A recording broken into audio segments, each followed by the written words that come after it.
इस वीडियो में हम डिटेल में बात करेंगे कि आपको बीएचयू का ऑनलाइन रजिस्ट्रेशन करते समय कौन कौन से डॉक्यूमेंट की ज़रूरत पड़ेगी जो कि कंपलसरी हैं। तो जब आप बीएचयू का ऑनलाइन रजिस्ट्रेशन करते हुए डॉक्यूमेंट अपलोड सेक्शन पर पहुंचेंगे, वहां आपको आपका फ़ोटो और सिग्नेचर आपको ऑलरेडी अपलोड शो करेगा। इसके बाद जो कंपलसरी आपको डॉक्यूमेंट अपलोड करने हैं उनके बारे में हम डिटेल में बात कर लेते हैं। यहाँ पर आपको अपना कैटेगरी सर्टिफिकेट अपलोड करना है। अगर आप ओबीसी, एससी, एसटी इन किसी कैटेगरी में से बिलोंग करते हैं तो यहाँ आपको अपना कैटेगरी सर्टिफिकेट अपलोड कर देना है, जो कि आपका फॉर्मेट रहेगा जेपीईजी, जेपीजी और पीडीएफ। इन तीन में से किसी भी फॉर्मेट में यहाँ पर आप अपलोड कर सकते हैं। लेकिन वहीं आपका जो डॉक्यूमेंट का साइज़ है, जो सर्टिफिकेट का साइज़ है, वो 500 KB से कम होना चाहिए और 10 KB से अधिक होना चाहिए।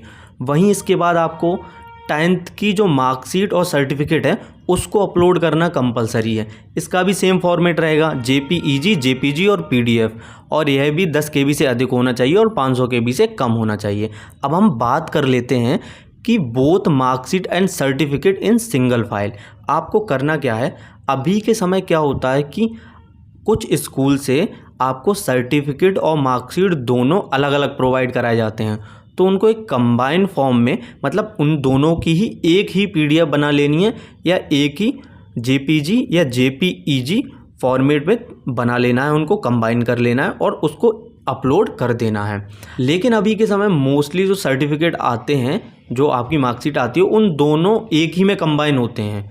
तो मैं आपको एग्जांपल के लिए दिखा दे रहा हूँ। अगर आपका दोनों एक ही में कंबाइन है तो उस पर लिखा होगा सर्टिफिकेट कम मार्कशीट। मैं आपको यहाँ पर दिखा देता हूँ। इसके बाद सेम प्रोसेस आपको 12th के सर्टिफिकेट और मार्कशीट दोनों को अपलोड करने में करनी है। यहाँ भी आपको कंबाइन करना है उसको और यहाँ अपलोड कर देना है। मैं एग्जांपल के लिए 12th का भी दिखा देता हूँ, जो कि सिंगल कंबाइंड आते हैं। यहाँ पर आप देख सकते हैं, अगर आपकी मार्कशीट पे लिखा हुआ है सर्टिफिकेट का मार्कशीट, तो आपको सिंगल ही अपलोड कर देनी है। आपको अलग अलग ज़्यादा परेशान होने की ज़रूरत नहीं है, क्योंकि आपका सर्टिफिकेट और मार्कशीट एक ही में कंबाइंड है।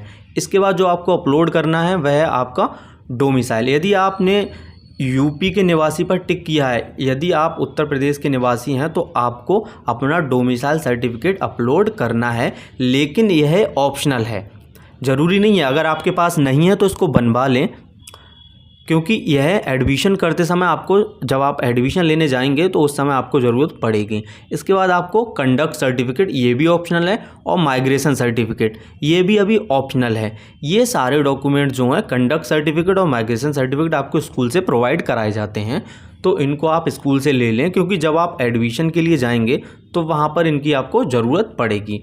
तो आप इस तरीके से इन सारे डॉक्यूमेंट्स को बहुत ध्यानपूर्वक अपलोड करें। अगर आपका अभी भी कोई डाउट है और कोई प्रॉब्लम आ रही है तो मुझसे कमेंट सेक्शन में पूछें, मैं उसको ज़्यादा से ज़्यादा सॉल्व करने की कोशिश करूँगा।